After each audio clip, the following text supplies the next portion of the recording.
Hello everyone समस्त को स्वागत बीएलआर यूट्यूब चैनल को आमे पढ़ुचु यूजीसी नेट रो एजुकेशन पेपर 2 रो contribution of Indian school of philosophy. पूर्व वीडियो रे आमे पढ़िथिलु what is education, characteristics of education. आज पढ़िबा सांख्य दर्शन विषय रे। एइटी को तो आमे आज पढ़िबा ता पूर्व तुमे जदी चैनल को सब्सक्राइब करना सब्सक्राइब करनियो, बेल आइकन मध्ये प्रेस करो जहा फल कि परवर्ती वीडियो रे नोटिफिकेशन तुम पाखो को इजीली पहुंची जिवो। तो सांख्य दर्शन तो आज पढ़िबा ता पूर्व फिलोसफी कोन टिके जानि रखिबा। एइटी मु आ गुटे कथा कहि रखुची कि तुमे वीडियो को प्रथम रू शेष पर्यंत भल भाव में देखिबो काहेकि ना एटा गोटे मोस्ट इंपोर्टेंट टॉपिक। जदि आपको तुमे स्किप करके देखुचो तेबे तुमर कांसेप्ट क्लियर हेई परिबो नाही। तो समस्त को रिक्वेस्ट कि प्रथम रू शेष पर्यंत भल भाव में वीडियो को देखिबो। आ जदि वीडियो तुमको भल लागुची तेबे लाइक कमेंट शेयर करिया को केबे भी भूलिबो नाही। तो देखिबा आगो philosophy cone. The term philosophy is a Greek word which literally translated into English as love of wisdom or love of human judgment. Philosophy गोटे वर्ड जहाँकि ग्रीक वर्ड रू आसीची, जार आक्षरिक अर्थ होची लव ऑफ विजडम, माने ज्ञान को भल पाइबा बा मनुष्यर विचार आउ तार चिंताधारा को भल पाइबा। ज्ञान को भल पाइबा कोन, आमे यदि ज्ञान को भल पाउछु तेबे विभिन्न प्रकार जिनिस विषय नुआ नुआ तथ्य बा नुआ नुआ ज्ञान आहरण आमे करि परिबा। तो सेटा ही होची फिलोसफी। एक्जाक्ट नॉलेज आमे पाइ परिबा। जदि आमे ज्ञान को भल पाउछु गोटे जिनिस विषय रे आमे ट्रू नॉलेज पाइ परिबा, सेटा को आमे कहूछु philosophy. The term philo refers to love. Philo अर्थ होची लव आउ सफर्स अर्थ होची विजडम। सफर्स हे परिबो बा सफिया भी हे परिबो, जार अर्थ होची विजडम। कंबाइनली यार अर्थ होची लव ऑफ विजडम बा ज्ञान को भल पाइबा।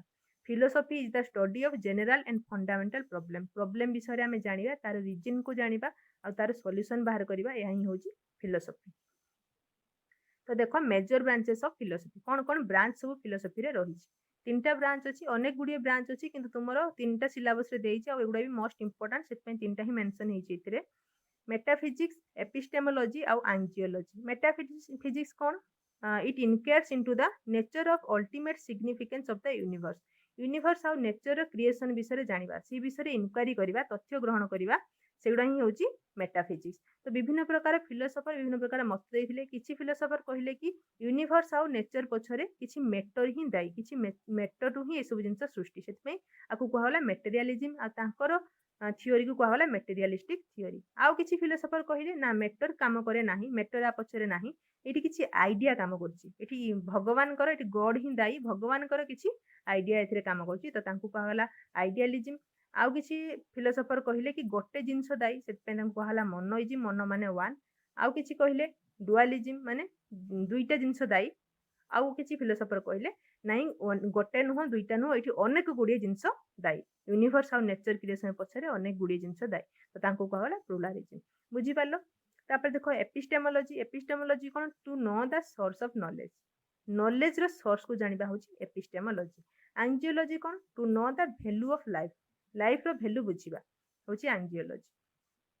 मनीष कोथि पई जन्म नेछि, तार काम कोन, ए सब जिंस सब जानिबा होची axiology. Indian philosophy primarily begins with the later part of Rigveda. Rigveda परे परे इंडियन फिलोसफी रो सृष्टि हेछि। The Vedas are followed by Upanishad. Veda Upanishad को अनुसरण करे। आ उपनिषद काहा को अनुसरण करे ना, बुद्धिज्म आ जैनिज्म को अनुसरण करे। देयर आर 6 दर्शनस ऑफ स्कूल, 6 दर्शन और स्कूल ऑफ इंडियन फिलोसफी। 6टा हमर दर्शन रहिछि, 6टा स्कूल रहिछि। सेगुडाक कोन ना, सांख्य, योगा, वेदांत, बुद्धिज्म, जैनिज्म आ दयानंद दर्शन। ए 6टी हमर स्कूल रहिछि बा 6टी दर्शन रहिछि। से भितरु हमें सांख्य दर्शन आज पढ़िबा। ता पूर्व हमें देखिनबा प्रोपोनेंट यार किए प्रोपोनेंट माने प्रणेता। प्रणेता सब आर किए रहिछन्ति। तो proponent of Indian system of philosophy. Indian system of philosophy को हमें बुझी रखिबा। तो देखो इंडियन सिस्टम ऑफ फिलोसफी दुई भाग रे भाग होइछि। गोटे हला ऑर्थोडॉक्स आ गोटे हला अनऑर्थोडॉक्स। ऑर्थोडॉक्स कोन ना, आस्तिक, आउ अनऑर्थोडॉक्स हला नास्तिक। एठी आस्तिक माने तुमे बुझिबो नाही कि जदि भगवान को जने विश्वास करछि ताको हमें आस्तिक कहूछु, जे भगवान को विश्वास करू नाही ताको नास्तिक कहूछु। एठी किंतु सेमति नहे। फिलोसफी रे कोन ना, जे वेद को विश्वास करे, वेद को फॉलो करे, ताको हमें कहूछु आस्तिक। जे वेद को माने नाही ताको कहूछु नास्तिक।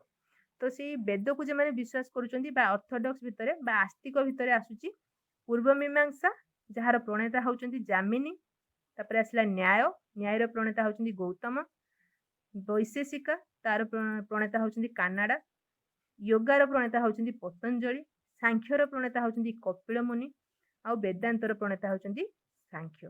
अनऑर्थोडॉक्स बा नास्तिक भितरे आसुची चार्वाकिज्म।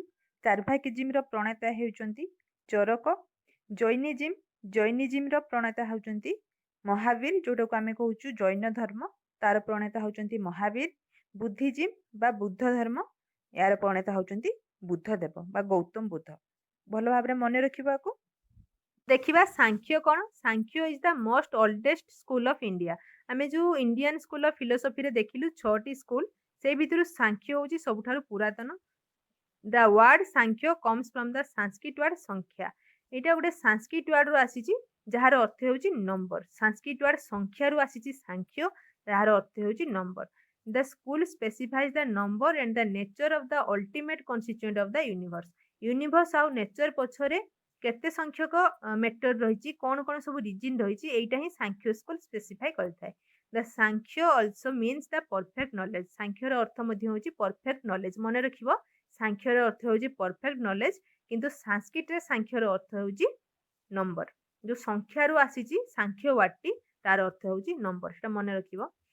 ଇଟ୍ is mostly related to yoga school in philosophy. ଏଇଟା ୟୋଗା ସ୍କୁଲ ସହିତ ଲିଙ୍କ ରଖୁଛି। Kapil Muni is the founder of Sankhya school. Kapil Muni ହେଉଛନ୍ତି ସାଂଖ୍ୟ ସ୍କୁଲର founder. It believes in Veda which is based on Upanishad. ମୁଁ କହିଥିଲି ବେଦ ହେଲା ଉପନିଷଦକୁ ଫଲୋ କରେ, ଆଉ ସାଂଖ୍ୟ ବେଦକୁ ବିଶ୍ୱାସ କରେ। ବେଦ ଉପନିଷଦକୁ ଫଲୋ କରେ, ଆଉ ଉପନିଷଦ ପୁଣି କାହାକୁ ଫଲୋ କରେ ନା ଜୈନିଜିମ୍ ଆଉ ବୁଦ୍ଧିଜିମ୍, ଯୋଉଟାକି ଆମେ ପଢିଥିଲୁ ଟିକେ ଆଗରୁ। ତ Sankhya represent the theory and yoga represent the application. Sankhya ସବୁବେଳେ ଥିଓରି ରିପ୍ରେଜେଣ୍ଟ କରେ, ଆଉ ୟୋଗା ତାକୁ କାମରେ ଲଗେଇଥାଏ। ଇଟ୍ ଡିନାଇଜ୍ ଦ ଏକ୍ଜିଷ୍ଟାନ୍ସ of God. A Sankhya school ଗଡକୁ ମାନେ ନାହିଁ। It regards the universe as consisting of two reality. ଇଏ କ'ଣ କହିଥାଏ? ସାଂଖ୍ୟ ଦର୍ଶନ କ'ଣ କହିଥାଏ ନା ଦୁଇଟା ଜିନିଷକୁ ନେଇକି ୟୁନିଭର୍ସ ତିଆରି।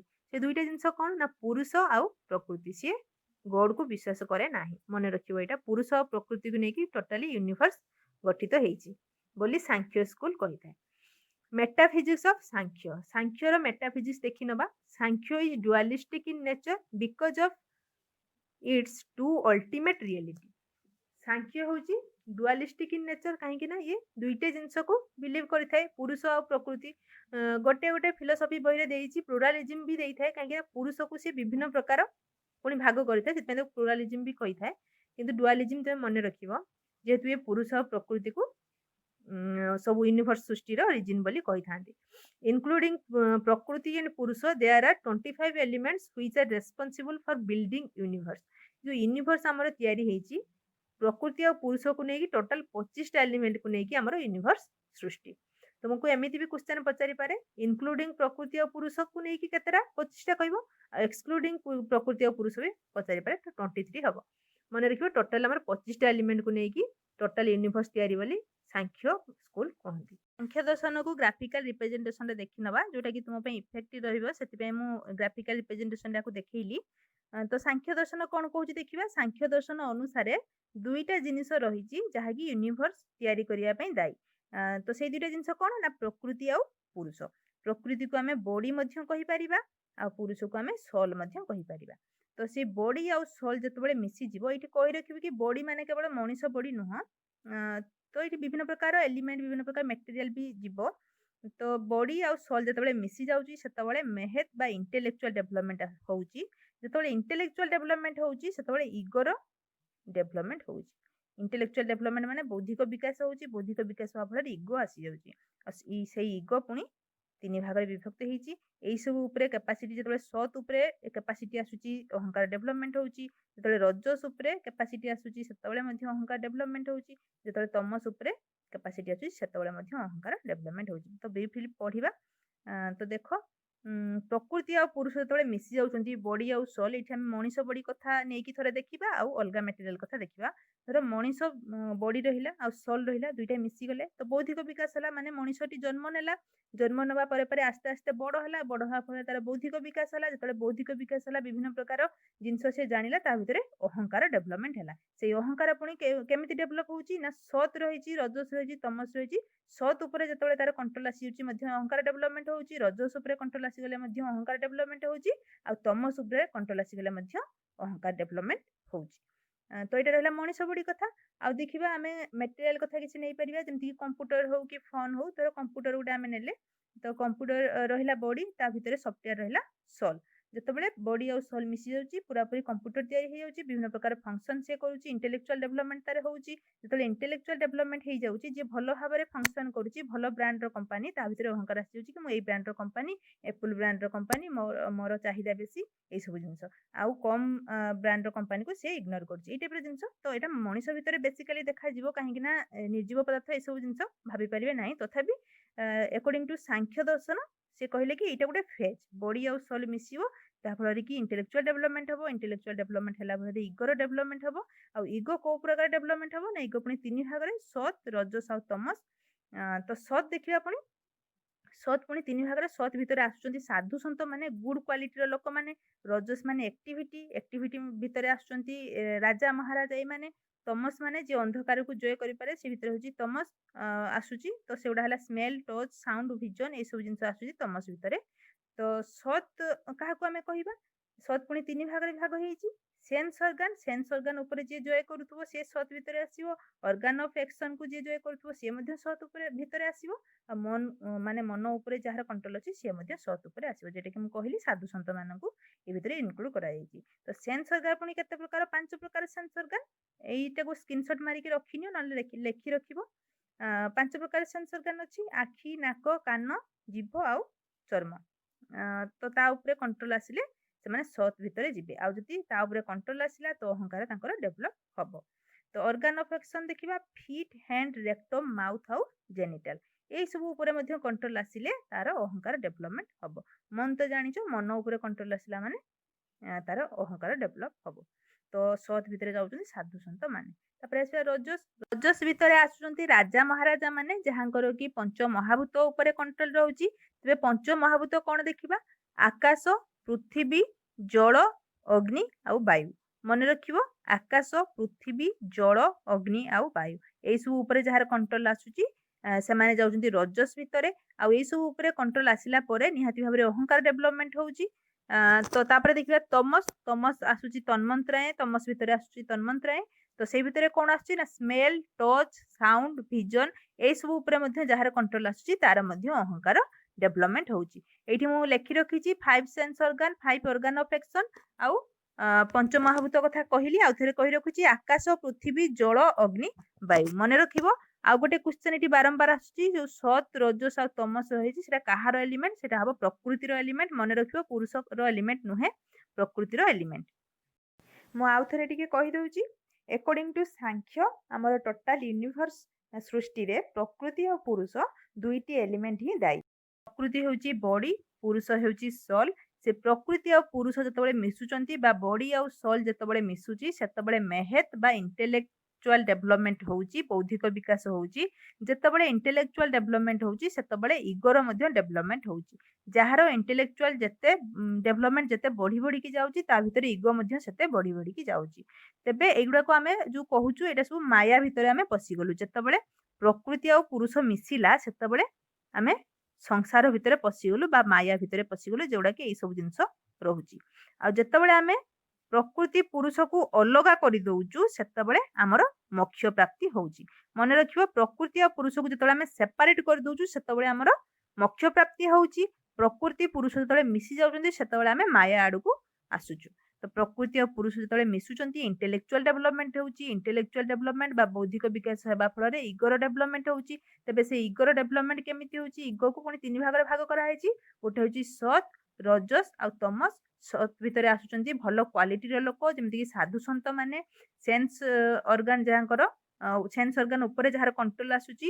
ଅର୍ଗାନ ଅଫ ଏକ୍ସନ ଉପରେ ଯାହାର କଣ୍ଟ୍ରୋଲ ଆସୁଛି ଆଉ ମନ ଉପରେ ଯାହାର କଣ୍ଟ୍ରୋଲ ଆସୁଛି ସେମାନେ ଆସୁଛନ୍ତି ସତ୍ ଭିତରେ ଯେତେବେଳେ ସେନ୍ସ ଅର୍ଗାନ ଆଉ ଅର୍ଗାନ ଅଫ ଏକ୍ସନ ମନ ଉପରେ କଣ୍ଟ୍ରୋଲ ଆସୁଛି ସେତେବେଳେ ଅହଙ୍କାର ମଧ୍ୟ ଡେଭଲପମେଣ୍ଟ ହଉଛି ରଜସ ଭିତରେ ଆସୁଛନ୍ତି ରାଜା ମହାରାଜା ମାନେ ଯାହାଙ୍କର କି ପଞ୍ଚଭୂତ ଉପରେ କଣ୍ଟ୍ରୋଲ ରହୁଛି ଯେତେବେଳେ ପଞ୍ଚଭୂତ ଉପରେ କଣ୍ଟ୍ରୋଲ ଆସୁଛି ସେତେବେଳେ ମଧ୍ୟ ଅହଙ୍କାର ଡେଭଲପମେଣ୍ଟ ହଉଛି ଆଉ ତନ୍ମନ୍ତ୍ରାୟ ଭିତରେ ଆସୁଛି ସ୍ମେଲ ଟଚ୍ ସାଉଣ୍ଡ ଆଉ ଭିଜନ ଏଇ ସବୁ ଉପରେ ମଧ୍ୟ ଯେତେବେଳେ କଣ୍ଟ୍ରୋଲ ଆସୁଛି ସେତେବେଳେ ମଧ୍ୟ ଅହଙ୍କାର ଡେଭଲପମେଣ୍ଟ ହଉଛି ତ ଏଇଟା ରହିଲା ସାଂଖ୍ୟ ଦର୍ଶନର କଥା ତ ପ୍ରକୃତି ଆଉ ପୁରୁଷ ଯେତେବେଳେ ସେପାରେଟ ହେଇଯାଉଛନ୍ତି ସେତେବେଳେ ମୋକ୍ଷ ପ୍ରାପ୍ତି ହଉଛି ମନେ ରଖିବ ସତ୍ ରଜସ ତମସ ହଉଛି ପ୍ରକୃତିର element educational implications of Sankhya ଦେଖିବା ଏଜୁକେଶନାଲ ଇମ୍ପ୍ଲିକେସନ କଣ ରହୁଛି ସାଂଖ୍ୟ ଦର୍ଶନର ତ according to Sankhya philosophy an action is already inherent in a cause So it is true to remark that the development of man is already inherent in him. Action को କୁହାଯାଇଛି କର୍ମ ଆଉ him ଅଛି ମାନେ ପ୍ରତ୍ୟେକ ମଣିଷ କଥା କୁହାଯାଇଛି। According to ସାଂଖ୍ୟ ଫିଲୋସଫି ଅନୁସାରେ କର୍ମ ଇଜ ଅଲରେଡି ଇନହେରେଣ୍ଟ ମାନେ କର୍ମଟା ବା ଗୋଟେ କାର୍ଯ୍ୟ ଆମ ସହିତ ଜନ୍ମରୁ ଆସିଅଛି ଇନହେରେଣ୍ଟ ହେଇକି ଅଛି ଆମର ପୂର୍ବ ପୁରୁଷଙ୍କ ଠାରୁ ବଂଶଗତ ଭାବରେ ଆମ ପାଖରେ ରହିଛି। So it is true to remark that the development of man is already inherent in him. ତ ସାଂଖ୍ୟ ଦର୍ଶନ ଅନୁସାରେ ଡେଭଲପମେଣ୍ଟଟା ଅଲଗା କୌଣସି ପ୍ରକାର ହୁଏ ନାହିଁ ବା ଆକୁ ମଣିଷକୁ କି ପୃଥିବୀକୁ କୌଣସି ଭଗବାନ ତିଆରି କରିନାହାନ୍ତି ଏଇଟା ଫେଜ୍ ବାଇ ଫେଜ୍ ବଂଶଗତ ଭାବରେ ଚାଲି ଆସିଛି ଯୋଉଟା କି ମଣିଷ ଭିତରେ ଇନହେରିଟ ହେଇକି ଆସୁଛି ଇନହେରେଣ୍ଟ ଅବସ୍ଥାରେ ଏଇ ଜିନିଷଟା ରହିଛି। The work of education is to bring out the development of man to the fullest extent. ତ ଏଜୁକେସନର କାମ କଣ ରହିବ ନା ମଣିଷ ଭିତରେ ଯୋଉଟା ଲୁକାୟିତ ଭାବରେ ରହିଛି ଯୋଉ ଆକ୍ସନଟା ବା ଯୋଉ କର୍ମଟା ମଣିଷ ଭିତରେ ପୂର୍ବପୁରୁଷଙ୍କ ଠାରୁ ଆସିଛି ବଂଶଗତ ଗୁଣ ହିସାବରେ ଆସିଛି ତାକୁ କେମିତି ପରିସ୍ଫୁଟ କରିପାରିବା ତାକୁ କେମିତି ବାହାରକୁ ଆଣିପାରିବା ସେଇଟା ହଉଛି ଏଜୁକେସନର କାମ ଆକର୍ଡିଂ ଟୁ ସାଂଖ୍ୟ ଦର୍ଶନ। ସାଂଖ୍ୟ କରିକା ବହିରେ ସାଂଖ୍ୟ ଦର୍ଶନ କଥା ଭଲ ଭାବରେ ଲେଖାଯାଇଛି। ତେବେ ଏଇ ତ ରହିଲା ଆମର ଆଜିର କ୍ଲାସ୍ ଆମେ ପଢିଲୁ ସାଂଖ୍ୟ ଦର୍ଶନ ବିଷୟରେ। ଭାବୁଛି ସମସ୍ତେ ବୁଝିପାରିଥିବ ତଥାପି ଯଦି କିଛି ଡାଉଟ୍ ରହୁଛି ତେବେ କମେଣ୍ଟ ବକ୍ସରେ ନିହାତି ଭାବରେ ପଚାରିବ ତାକୁ ଆମେ ନେକ୍ସଟ କ୍ଲାସରେ କ୍ଲିୟର କରିବା। ଯଦି ତୁମେ ଚ୍ୟାନେଲକୁ ସବସ୍କ୍ରାଇବ କରିନାଅ ସବସ୍କ୍ରାଇବ କରିନିଅ ବେଲ୍ ଆଇକନରେ ମଧ୍ୟ ପ୍ରେସ୍ କର ଯାହାଫଳରେ କି ପରବର୍ତ୍ତୀ ଭିଡ଼ିଓ ନୋଟିଫିକେସନ ତୁମ ପାଖକୁ ଇଜିଲି ପହଞ୍ଚିଯିବ। ଆଉ ଯଦି ଭିଡ଼ିଓ ଭଲ ଲାଗୁଥାଏ ତେବେ ଲାଇକ୍ କମେଣ୍ଟ ସେୟାର ନିହାତି ଭାବରେ କରିବ। Thank you.